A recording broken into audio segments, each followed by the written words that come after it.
And that's when we started seeing him, oh, I got another one, oh, I got another one. Oh, and the biggest thing is, he always finds solutions for everything. There's never a problem. There's a solution. Hey Daisy, how can we get this done? Hey Daisy, how can we get this done?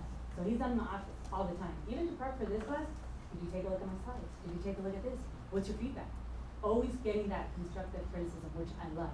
So everybody, here's Ed. Well, First and foremost, sorry, Kristen, please come on in.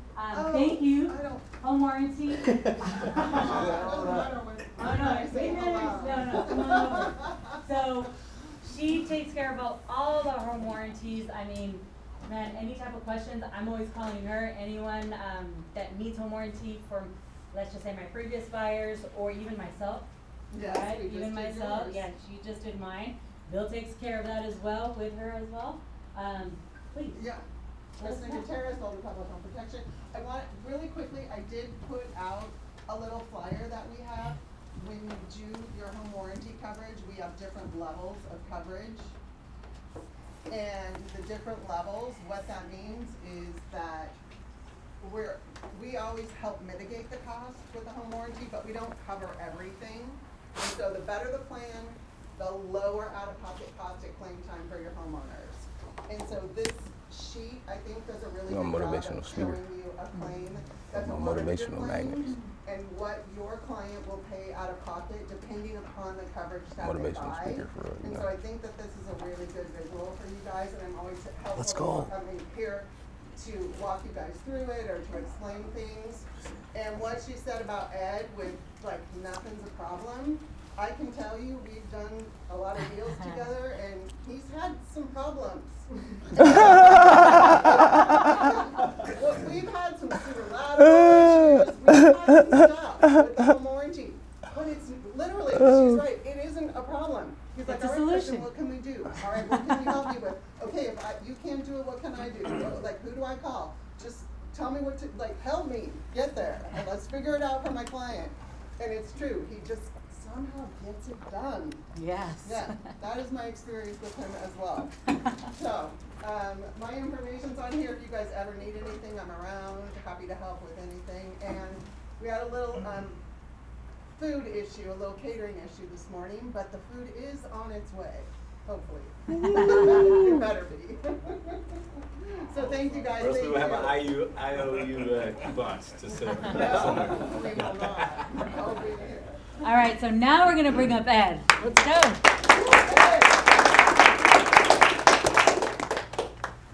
Thank you everybody for coming. So I want to do a little brief intro about myself. Been in sales, I would feel like my whole life. As a kid, my grandpa, he used to have his own pie business. In middle school, used to help him selling pies, doing things like that. So when it comes to being personable and everything, I just feel like being a realtor was my calling. Even in high school, I was the type of kid, used to sell snacks, making about like $500 a week selling snacks in school. Started selling cars when I graduated college at City College. Also, my first job was working at a shoe store. So that's how me and Bill connected with my interview. He worked at a shoe store, he sold cars. So I just felt like being on the Davis team was the place for me, and it was right for me. So without further ado, we'll get into it. So first slide, I believe that when it comes to real estate and when you're being a new agent, the best thing to be is available. That's the best ability that you can have when it comes to being a new agent and being a realtor. Answering your phone, being responsive, never feeling like you're wasting your time as an agent. You know, when it comes to our team, we have a system on Slack where people give out showing requests. Sometimes other agents are busy, they can't make to every showing, right? So when you're a new agent, you want to jump to that. Open houses, showings, all that good stuff. You never feel like you're wasting your time. You should never feel like, man, it wasn't worth it. I drove all the way to Livermore. It's not worth it. I'm wasting my gas. All of this is steps that's going to put you in a better position to become a better agent. Showing up constantly and consistently. You got to be there. You got to be there. Wherever your routine is, if you like to work from home, you got to be on it. If you like to go to the office, I like to be in the office because I like to be able to collab. I like to bounce ideas off of people. Whatever your niche is, you got to find it. Speed wins deals, first response, trust building, be where the opportunities are. So be available. Make sure you're showing up every day. Make sure you're putting yourself in the best position to succeed.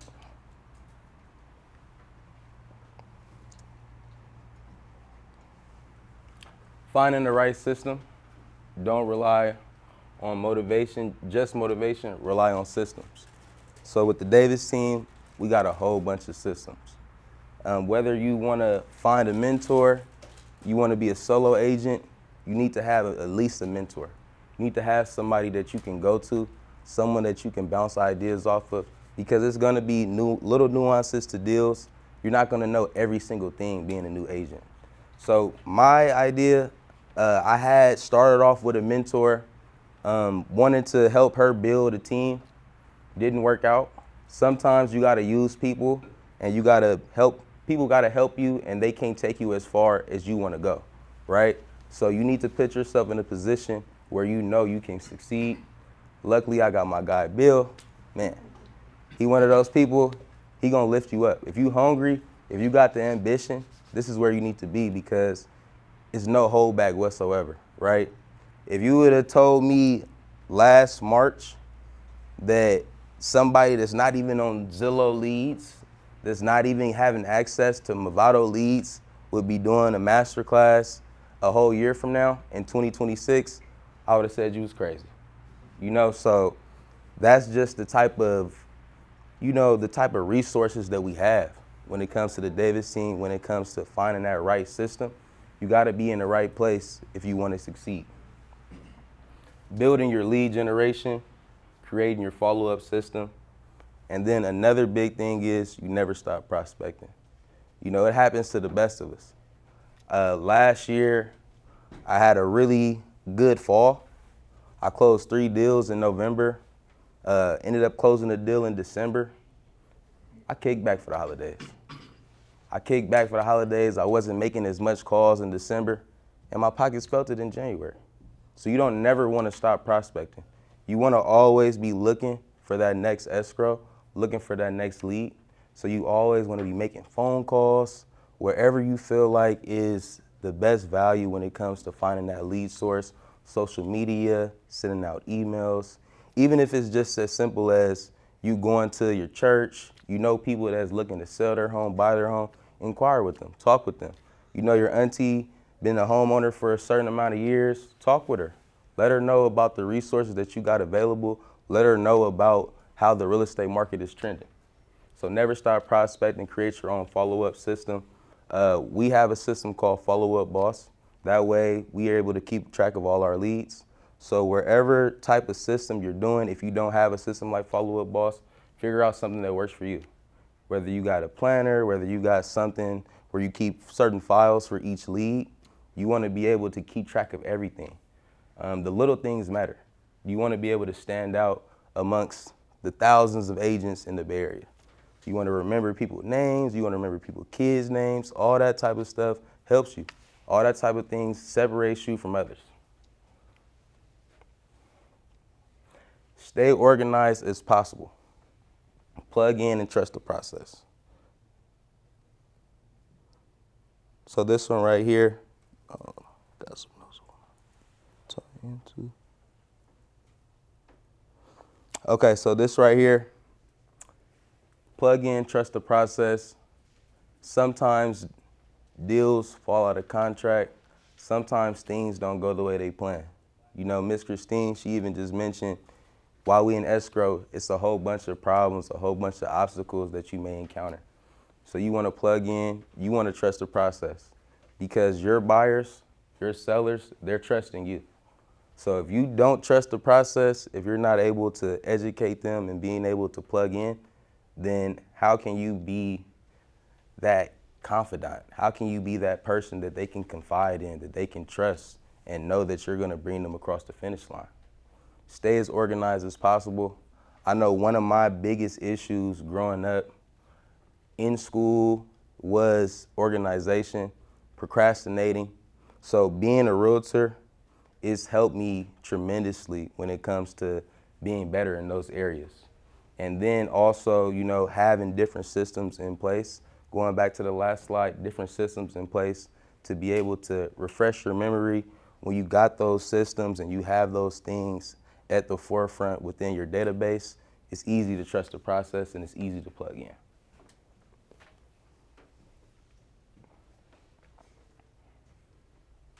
Okay, so some agents, you know, when they get into real estate, it's hard for them to find a routine.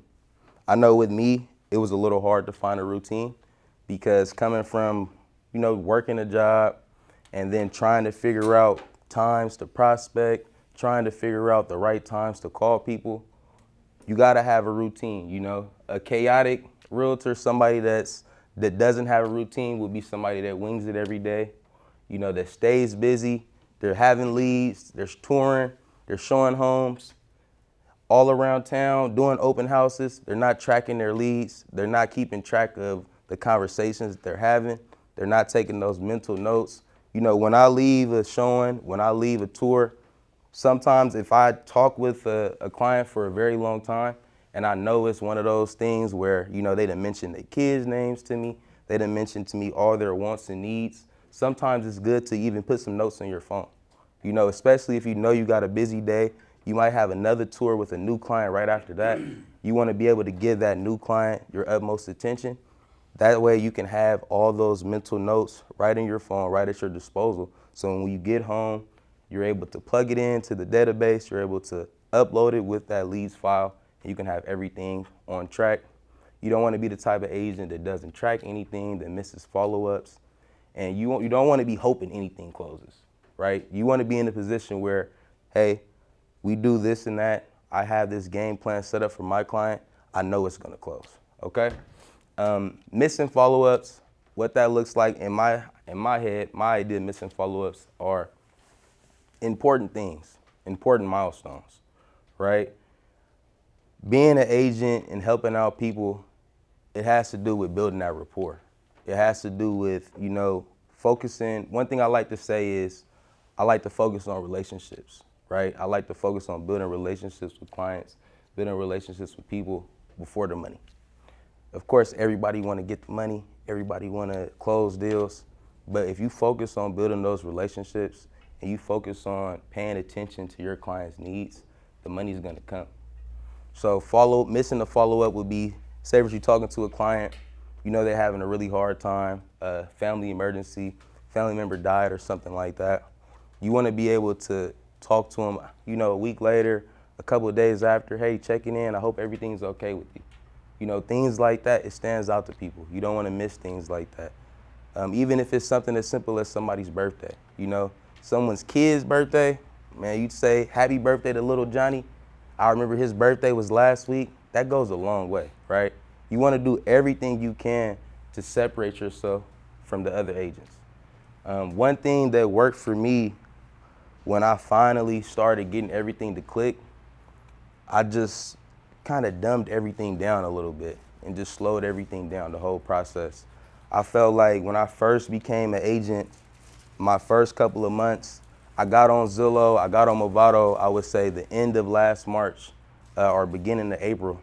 And I just felt like it was so much things that I didn't know.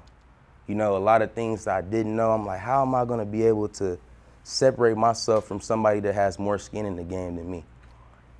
And I just told myself, you know, at the end of the day, people, they're going to work with who they want to work with, and they're going to work with who they like the most, right? I done closed deals with people where their cousin is a realtor, and they decided to work with me. And the reason being is because they like me. It's simple. You know, it is. You don't want to put yourself in a position where you're overthinking and you're overanalyzing the process. It's about winning people. It's about being the person that, man, I want to be with Ed when I tour these homes. I want to be with Kyrell when I tour these homes. I want to be with Cleo. I want to be with them. I know they're good people. I feel comfortable with them. I trust them. You want to be that person that they go to. You want to be that person that they like the most. Being an organized agent, having a daily plan, focusing on calls, appointments, tracking your numbers, and following up consistently, and you know where your deals are coming from. So knowing where your deals are coming from, I'm still in the midst of figuring out where my farm system is. I've been closing deals in Alameda County, Solano County, and Contra Costa County. But ideally, I want to get to a point where I have an area that I can dominate, right? That's where all agents want to aspire to be. That's where you should thrive to be. You should have a set spot, a set location. You know, when it's all said and done, that, hey, this is a community where they know me. This is a community where I'm the go-to agent. So you want to know where your deals are coming from. Even if it's social media, a lot of people use Instagram, TikTok, whatever you want to use, Facebook. Know where your deals are coming from. Know where that lead source is heavy for you.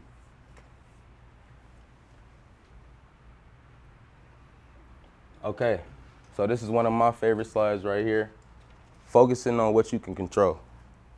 Focus on effort, not outcomes.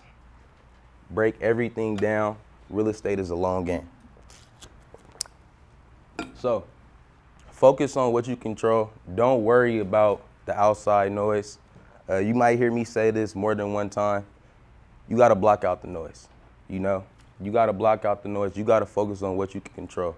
Things that we can control as realtors, we can control how many calls we make, we can control how many emails we send out, and we can control one big thing, how many new people we meet every single week. My goal every single week is to meet at least 5 new people. Whether or not they proceed, whether or not I get a BRBC sign, whether or not, you know, they say, hey, Ed, it was a great meeting, but I don't want to buy now. Talk to me in 6 months. Talk to me in a year. All of those people are people that you add to your pipeline, that you plug into your database, that people that you want to be able to keep in touch with, that you want to nurture. So those are things that we can focus on, and those are things that we can control. Don't worry about what you can't control.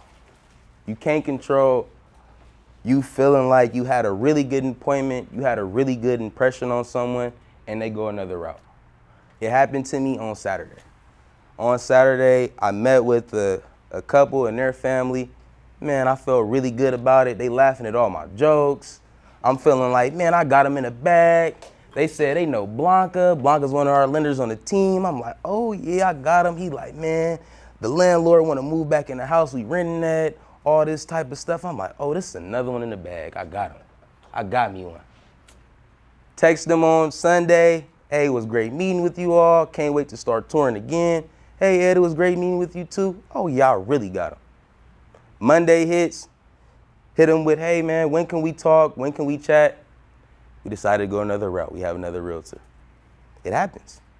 It happens. But I was still in the position to be one of the people that they chose. I was even talking with Drew. I was like, man, Drew, what you think I did wrong? I'm like, dude, how does that affect you? Do you feel down about things like that? He like, nah, man, get the next one. Man, I'm glad he told me that. You know, sometimes you need that. Sometimes you need somebody to just tell you, man, go get the next one, man. You can't be down and out on it, especially when you feel like you had a good appointment. All you got to do is learn from it. What I did, I just kind of thought about it and was just like, man, what could I have did to give them even more value? What could I have did to put myself in a better position for them to choose me? You always want to be getting better. Even when you feel like you did good, you know, sometimes it may not be good enough. You got to always be ready to thrive and be ready to do better. And you got to be ready to accept criticism. One of my big issues when I was growing up, playing a lot of sports and everything, I used to not like constructive criticism. I get in the car after the game. Say, for instance, I'm playing baseball. I could have went 3 for 4, 2 singles, a double. And my mom, she talking about, man, you missed that last at bat. When you struck out, you shouldn't have struck out. I'm like, man, mother, what are you talking about? I just went 3 for 4. We just won the game. I don't want to hear it. And I'm glad that I grew up having that constructive criticism, because in the end, all of that stuff is going to help you. So now it made me and it molded me be the type of person where I look for it. You know, I don't run from it. You know, I go to Bill, I go to Daisy, I go to Drew. My mentor at the time when I was in the mentorship program was Keith. I go to people like them, and I want all of that. You know, I embrace it because I want to be the best, you know. I like to put pressure on myself. You know, pressure makes a diamond. I want to be that diamond. I want to be the person that people go to when it comes to real estate, you know, and then, you know, I also want to be one of those people for my kids, my future kids. When I do have some, I want to be able to put them in a better situation than my parents put me in. You know, I want to be able to build that generational wealth for my children and for my family. Meet as many people as possible. Volume matters. Calls made, conversations had, and appointments set. Be transparent, personable, and likable. Transparency is one of the big things that I pride myself on.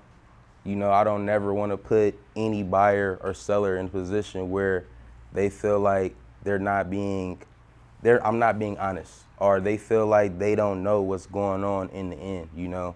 It's been times where I feel like I explain, I double explain, I triple explain to a buyer, and they still ask me the same question. It's gonna happen. You know, you wanna be able to break it down as much as possible to the point where they can tell somebody else how to buy a home. They can tell their mom how to buy a home. They can tell their sister, their brother, to the point where they can give somebody a buyer's consultation. That's what you wanna be at when it's all said and done.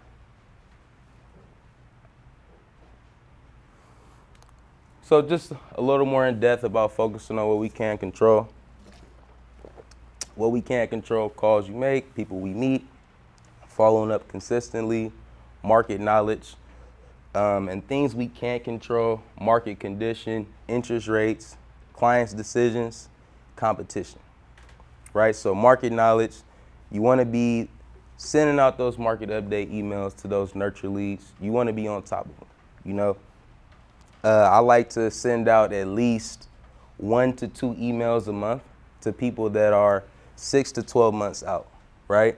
And then I'll give them a call once a month just so they can remember my voice, so they can just continue to put that card on the email, that face on the email with the voice. They like, hey, Ed, you calling me again? Got it, I appreciate you. You don't want to bombard people, but you do want to let them know that you're there, right?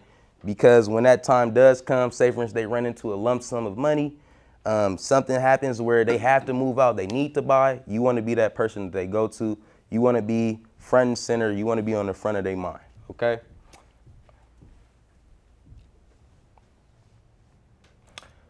So one thing you want to do, you want to operate with good ethics and integrity. One great experience creates 5 new leads through word of mouth, right? So you want to be stuck in their mind, you know, when you close that deal. You want them to be able to rave about you. You want them to be able to tell everyone, hey man, this guy helped me. Hey man, Nate helped me buy this house. He's a really good dude. Everything was perfect. The whole transaction went seamless. That might be your next 2, 3, 4, 5 deals down the line. You know, you want to be able to be at a point where they talking about you, where you're building long-term relationships. You want to do the right thing always. Trust equals referrals, right? So if somebody can trust you, and if they feel like you built that trust to help them buy a home, now that's gonna be more business off of it. Every time I sell a house and I go to that key day, I make sure I got a couple extra business cards with me. Because you never know, you know, you get in there, I don't always just give it to them, but 9 times out of 10, if you know the escrow went smoothly, if you know you got that trust within that client, they're gonna ask you, hey man, Ed, give me some of your business cards. I got some people at my job that wanna buy a house. I know some people at my church that wanna buy a house. I know somebody at the gym that wants to buy a house. All those type of things are things that you can do to separate yourself from others. You got it right on hand. Ooh, I got my card right here for you. Hey man, it's been a pleasure. You wanna be able to have your clients rave about you in the future.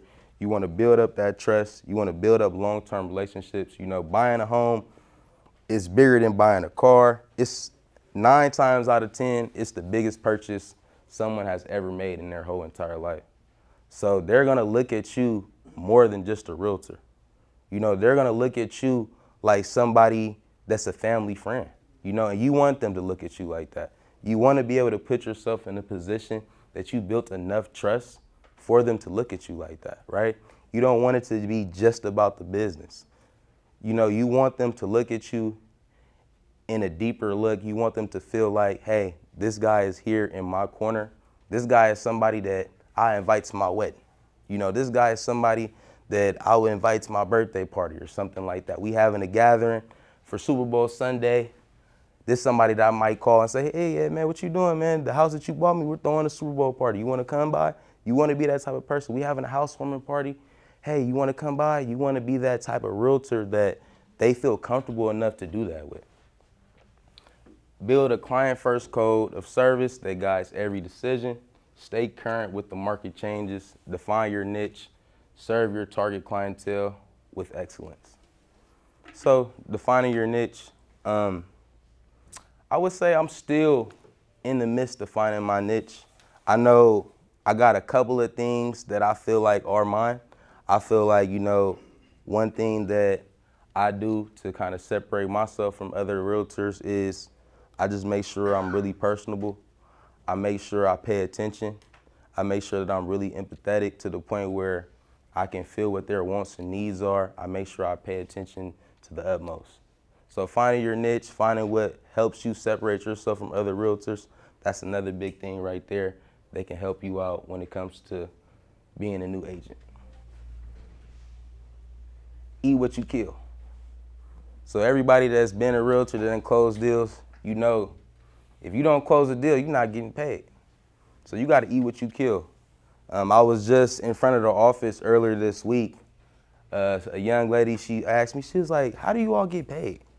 Do you all get paid from showing a house? Do you all get paid when you meet new people? What happens? I told her straight up, you know, you eat what you kill. If you don't get in contract and you don't close a deal, you're not getting paid. So you want to eat what you kill. You know, you want to be cautious when needed, but you want to be courageous when it counts. How I feel about this right here, when I put that in the slide, I was thinking along the lines of be cautious when needed, nurture. You don't want to be too pushy with your buyer. Say, for instance, you're in the midst of a counter when they feel like, oh, I don't want to go that high. I don't want to do this and that. All right. Well, let's talk about it, sleep on it, talk with your family about it. You don't want to be too pushy. You want to be cautious. But then when it comes to negotiating and going to bat for your client, you want to be courageous. You know, being a new agent, I felt myself, when I first closed my first 2 deals, I felt myself just wanting to just do whatever it took to get the deal closed, right?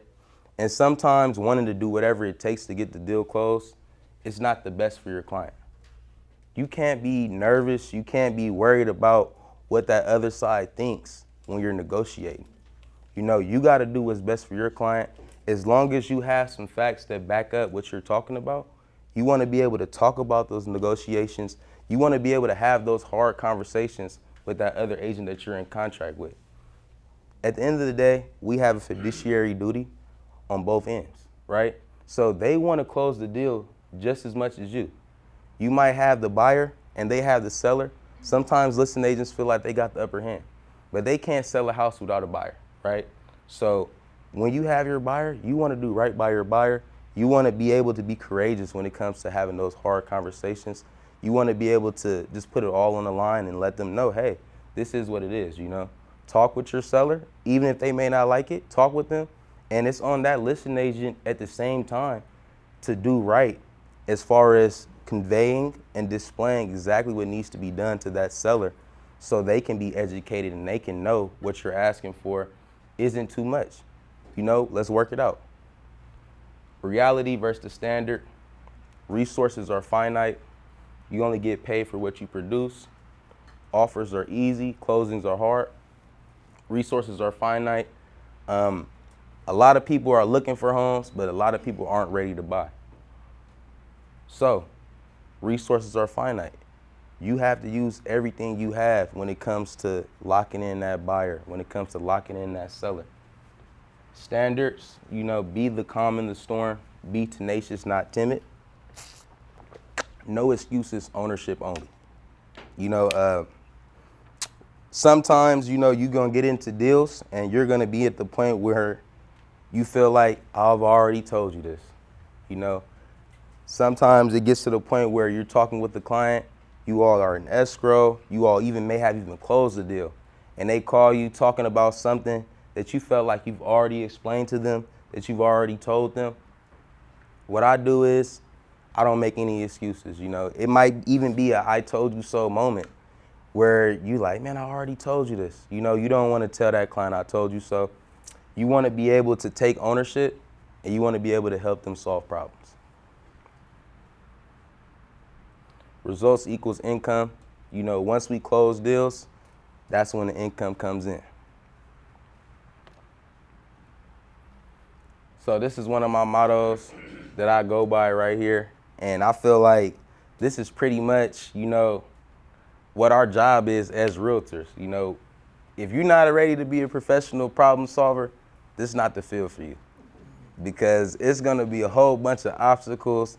It's gonna be a whole bunch of problems that you're gonna have to solve on a daily. And people are looking to you. The buyers are, hey, what do I do? What should I do, Ed? What do you want me to do? What's this right here? Explain this to me. I don't know, and you're gonna have to be that person to answer all of those objections, So being a professional problem solver is something that you gotta live by when it comes to being a realtor. Problems happen, closers solve them, right? So if you wanna be a true closer, you wanna be one of those people that is known in the community as one of the top agents, you gotta be a problem solver. You gotta be a person to fix problems proactively. Deals don't go smoothly. Handle issues before they escalate. Address objections confidently. Strong answers build trust and keep deals alive. I've been in a lot of situations as a new agent where it's questions that need to be answered and I may not know it at the moment. Stay confident. Be tenacious, don't be timid. You don't want to be that agent that you don't know it and I don't know. If you don't know something, hey, I know a little bit about it, but I don't want to give you a wrong answer. Let me come back and give you something that's concrete. Let me call you this evening and find that answer for you. You don't never want to just jump to say anything. You don't want to give any wrong answers. You want to be able to get back to them and give them that concrete answer. Be the escrow solution, guide the deal from the offer to close, anticipate, solve, deliver. So what I like to do is I like to anticipate problems before they happen. Say for instance, for example, I know the sewer lateral hasn't been certified. Within this deal right here that I have that's closing next month in El Cerrito, the sewer lateral wasn't certified, but they have everything else on file for the disclosures. So I anticipated the problem. Went out, called my plumbers, had them go out there, take a look at everything, talk with the listing agent, write up that addendum to get our credit beforehand. I know my buyer is the type of person that will want it to be certified, so be proactive. Solve those problems before it happens. While they're talking with the lenders, doing their financial end, you come to them, hey, got this addendum written up for the credits for the sewer lateral, all type of things that help you stand out as an agent, all those type of things that make you memorable. That's how you make your mark when it comes to being a realtor and when it comes to working with that new client or that new lead. Survey the land. An infamous quote by a great rapper in Vallejo, everybody got choices, right? Everybody got choices. It's a whole bunch of agents out here in the Bay Area that want to make the money. They want to take that money from your kids, take it from your household, right? So you got to be able to separate yourself when it comes to meeting those clients. Be observant. Be quick to listen, slow to speak. So if you see something and it can help you in the long run, just build even more rapport with that client. You want to be able to piggyback off that. You want to be able to use that to your advantage. Quick to listen, slow to speak. Listen, figure out why they want to be buying a home. Figure out why they want to be in the location they want to be in. If they have kids, figure out how old they are. Figure out what schools would be good for them. All those things right there separate you. You want to just separate yourself as much as possible from the competition. Try to know as much as possible about your client. One thing I like to do when I'm touring with buyers, I like to ask as many questions as possible, and you don't want to just ask questions, just open-ended questions that don't have any type of meaning or any type of structure to it. You want to ask those type of questions that will help you build that rapport in the long run. So for example, your kid plays sports. What sports does he play? How old is your kid? Okay, what school does he go to right now? You talking to them, your buyer personally. What do you like to do? What do you do for fun? What do you do in your free time? You want to ask those type of questions so you can put them in a position of power. You want them to be strong buyers. You want them to be in a place where they are comfortable, that they like. Say for instance, you're talking with a buyer in their free time, they like to go on hikes, right? So you take them to tour a house and you say, hey, by the way, it's a nice trail right here where you can hike right here. All those type of things are like, wow, man, this guy pays attention to me. You want to be that agent that has that empathy, that gets to know them on a deeper level. Wants, needs, deal breakers, and deal makers. That's one thing I always ask my clients. What is a deal maker to you, and what is a deal breaker to you? Whether it's the neighborhood, whether it's a lot space, bedroom, bathroom, I want to know all those type of things. And when you get into the nitty gritty, you done looked at about a couple of homes, you want to set realistic timelines with your client, right? You don't want to just be, dilly-dallying around looking at homes. We done looked at homes for a whole month and you still want to look at homes next month. You want to set those realistic timelines with your client and let them know, hey, okay, usually looking for a home takes about 1 to 2 months sometimes, okay? But in the midst of that, you want to be having a list, helping them narrow down their list so you have that game plan for them. So you're putting them in the right direction. Set realistic timelines. Being a new agent, sometimes I didn't value my time as much because I was just so eager and just so ambitious to get out in the field. It's crazy that Grace just walked in because that's one thing she used to always tell me. Hey, Edmund, you need to value your time. Some of these people you're looking at homes with, they not ready. you done took them on a whole bunch of tours. You got to value your time.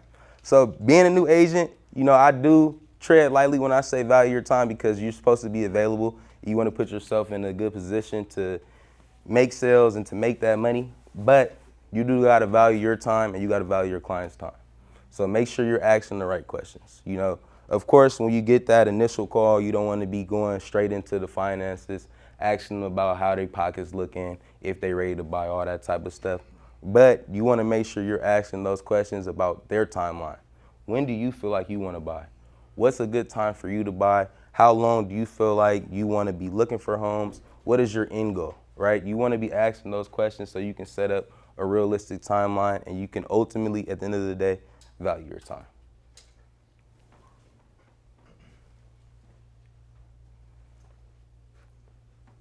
Build a shelter. So building a shelter, establishing your foundation, cultivate stability through robust systems and ethical practices. So when I got on this team, I finally felt like I had a foundation. One of my church friends that is a realtor told me, I'm like, man, I have a mentor, but I want to be at a place where I can do more. He told me you should try to join the team. My friend's realtor was a realtor on Team Fast. Initially, I had an interview with Team Fast, and then my girlfriend at the time, she found an ad on Indeed for the Davis team. Almost the best thing she ever did for me. Being on the Davis team, that's big, because not only am I on a team where I got the support, but I'm on a team where I can be able to help contribute to building that foundation, where I can be able to help contribute to being a part of something that's bigger than myself.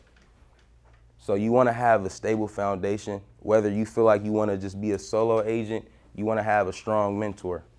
If you don't want to be a solo agent, find the right team. You got a question? Can you take a picture of this? Of course. It's one right behind you too if you feel like you can take a better picture of that. Oh, thank you. You're welcome. Embrace resilience. We'll send the slides too. Slides in the recording will come. Embrace resilience. Failures make you, they don't break you. So, every deal doesn't close. Sometimes they fall out of contract. Don't let it break you. Let that make you. You don't want to use that and get discouraged. You want to be able to stay centered when it comes to real estate. I don't never like to count my eggs before they hatch.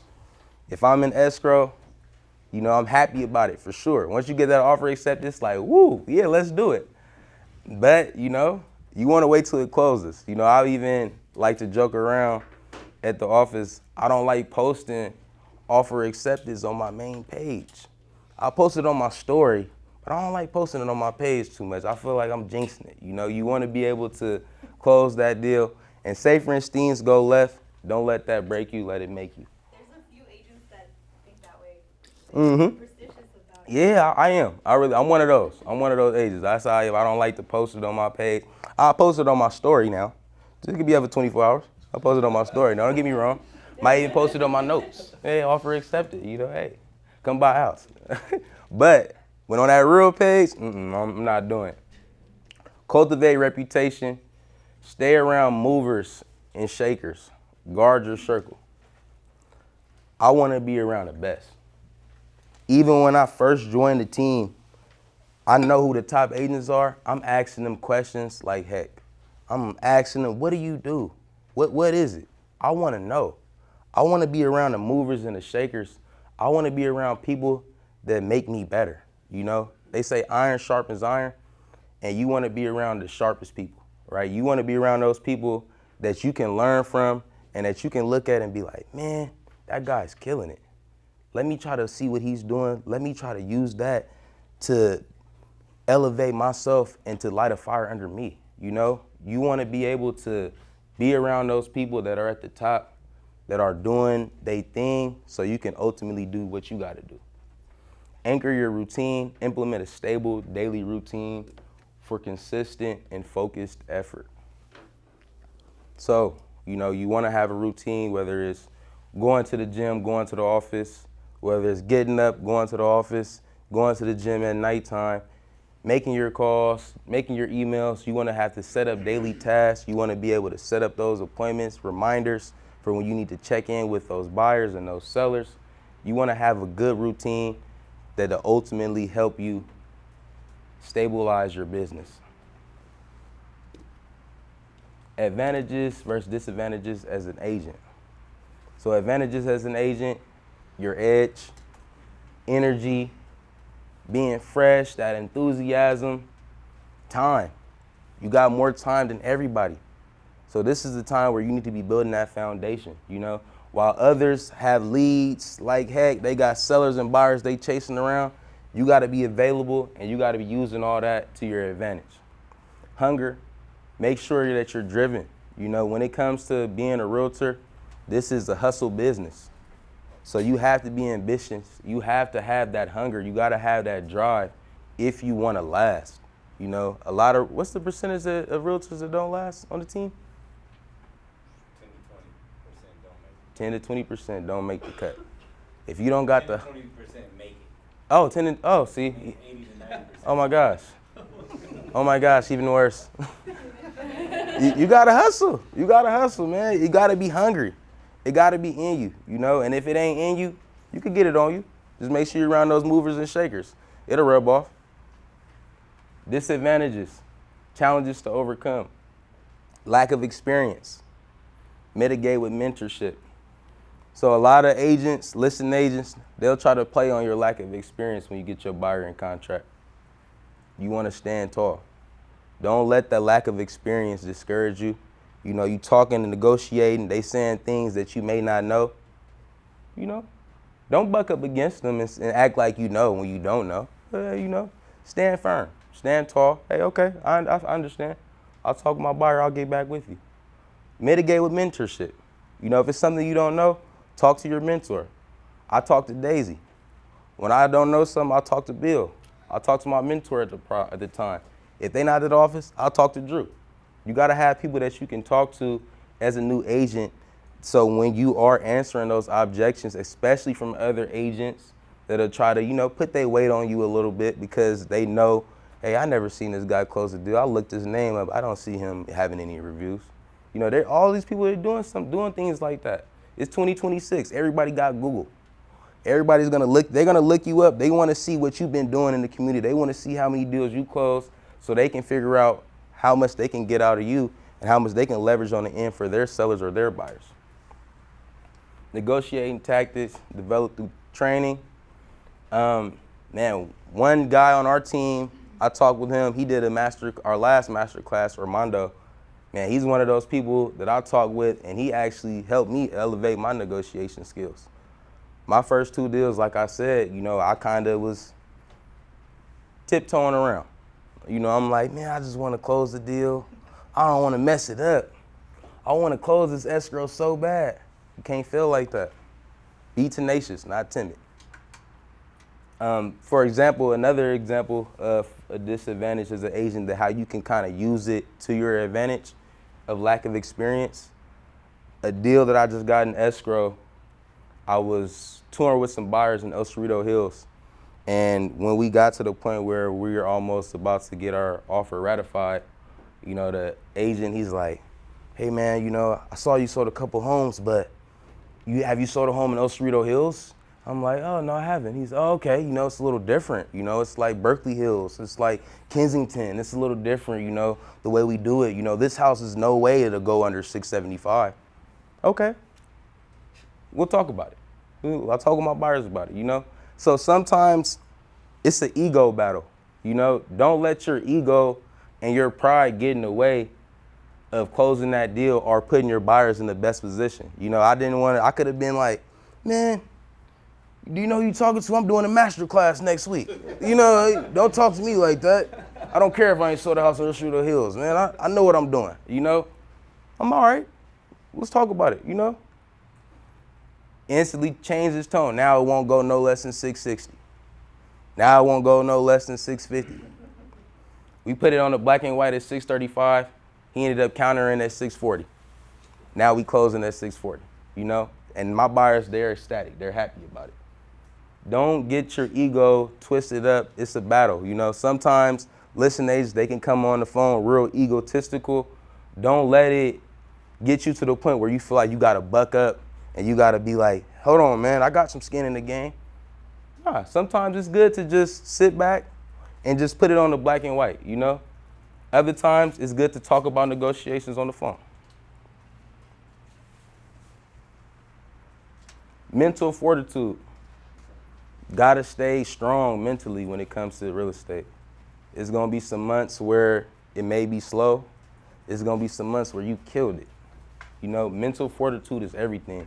You gotta stay centered. If you wanna last in real estate, it's a long game.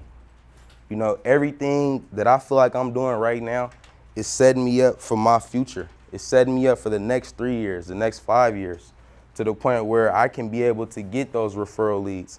I can be able to sink my roots even deeper in the community and help out even more people.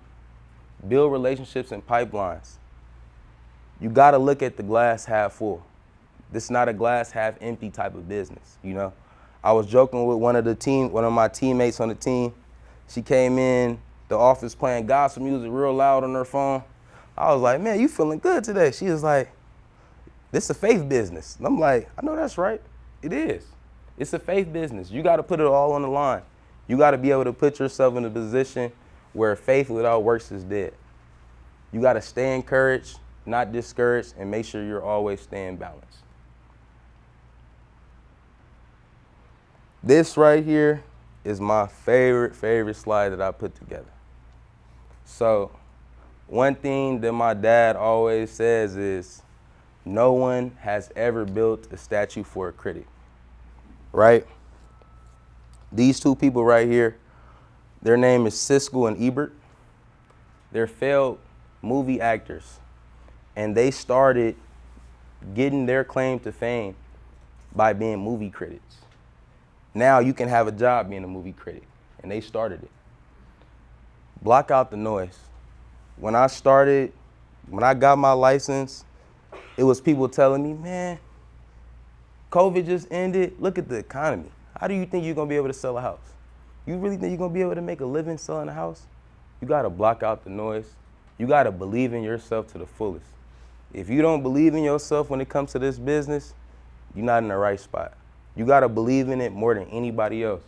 You gotta believe in it more than your mom believing in you, more than your dad believing in you, because you're gonna hear it from all sides and all angles. It's gonna be people that you thought would never said anything about it. They're like, man, that ain't gonna work. You're like, dang, okay. You gotta add it as fuel to the fire. Use all that to make you turn into a monster. That's how I say it. You know, to make you the best agent you can be. Don't worry about the critics. Don't worry about the outside noise. Focus on yourself, run your own race, and be the best you can be. Your 90 days starts now. See all you all at the top.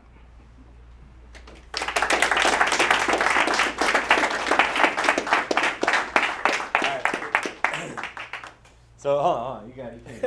So who has questions? Oh yeah, my bad. So my thing, I was actually back there, I was looking at the data, and I look at the data all day, every day. I mean, that's looking at stats. If you don't know your scores, you're not going to be able to win. I want to show you guys like actual proof, because a lot of people can talk and talk and talk, and action and results are what actually matter. I want you guys to see. So I don't know if you know, but dude, you've made $40,000 in commission so far in GCI in 3 months, the first quarter. So he just got started last year, just got rolling this year. It's like his first full year. So just to sell $40,000 in commissions in less than 3 months, that's his closing forecasted. But what got him there? And that's where it's like, you could talk all this talk and all that, right? But it's like, what did he actually do to actually make that happen? So this dude's averaging five appointments per week right now. So just this year alone, he's gone on 53 appointments. That's with new people. Okay, he's done 1,525 calls. So that's 118 calls every single week. But calls are calls. I mean, we have a lot of people that have a lot of calls, and you could hit the dial on follow-up bots to kind of inflate those numbers. We've caught people doing that. But the real results are conversations. And so this dude's had 294 2-minute or longer conversations. And that's the key metric that everybody needs to understand. But 294 conversations. Like that's, what did I calculate? 3. That's 3 conversations every single day. 7 days a week. And most of us are probably doing 5 days a week, 6 days a week, right? So 1,000 or 1,600 text messages. So I want you guys to like look to see what numbers you guys are doing, and then that's the result of what you're getting. But I mean, dude, that's the result of him getting $40,000 in commission just in the first quarter. Like he's on track to do $160,000 in his first full year. Like that's solid income, right? And like that's the building process. And then what he's about to start seeing are the repeat business, because he's meeting with a lot of online leads right now because he doesn't have much fear. Like just like when I got in the business when I was 21, 22, like our friends and family or our friends from high school, they're not buying a home right now. Right. Like they're all too young. They're not established yet. And so you have to rely on business from outside sources, online leads and stuff like that to build that referral. But imagine he's closing all these online leads and these strangers, they're turning into friends. And if you guys are in the office and you guys listen to the dude's phone calls, you think that he's talking to somebody that he knows. And it's because he does. Like it's like an actual friend. He's like, what's that? You know, I feel like I like sometimes try to date all the leads that he's getting on. 3 months right now, man. But I think like he's gonna like I'm just telling him right now like that's what it takes, because you're gonna see like he's gonna start to get repeat business in the next 2 to 3 years from all the people that he's helping right now. Those people are gonna come back and want to upgrade. They had a baby. They need to do this. But at the same time, he's gonna start hitting that age that now all of his friends and people that he knows are gonna get to that age to start buying. So now he has all that repeat business from the hustle that he's doing now, and that sphere business. and then he's probably not gonna have to make as many calls. He's not gonna have to advertise that much anymore. Like, there's just gonna be so much business coming in. So I want you guys to see that, like the hard work that you put in now, that helps you put in now. Like, you work hard now, so you don't have to work hard later. Mhm. Does that make sense? So. Yep. And even last year on the award that I got, I was just thinking about it when you said the numbers. The award that I got for Rising Star last year, I made 3,900 calls with 7 closed units. I don't even know what the percentage is of that, but think about all those calls to only close 7 deals. That's just exactly what it takes, man. So you got to trust the process for sure. Any questions? Any questions? What's the best time to call your prospects? I like to try in the morning times, and then say, for instance, you know, if I have a late day around lunchtime, 12 o'clock. But how I used to really get it, my bread and butter was that evening time. You know, you come, you get to the office around 12 o'clock, you send out those emails to your nurture leads, but you want to be there making those calls from about 3 to 7. That 3 to 7 range, that's when I used to really be able to get it right. People getting off work, they more receptive. You know, they want to be able to talk more. Any other questions? What does your daily routine look like? Man, my daily routine right now, I used to go to the gym early in the morning. I started getting too tired. So now, go to the office, get up, go to the office, do some work, go to the gym at night, make my calls. Say, for instance, if it's one of those days where I don't have any tours or anything like that, I'm prospecting like crazy every single day that I don't have appointments, prospecting like crazy, whether it's sending out emails, making calls to nurture leads, prospecting, doing all that like crazy. Say, for instance, I got tours, I'm really busy, then I'll do as much prospecting as I can until I gotta go ahead and prioritize, right? You wanna be to the point where, you know, you gotta go ahead and deal with who matters the most first. So if you got somebody that's in front and center that's ready to go tour, ready to buy, now you gotta go with them first. You gotta put them in the front and center. Sure. Any other questions? All right. I got some, you know, motivational stickers I'm gonna pass out to everybody. I'll let you take it away. Yeah, that's it. Hey, it's first time talking. Go ahead, everybody. This food is here.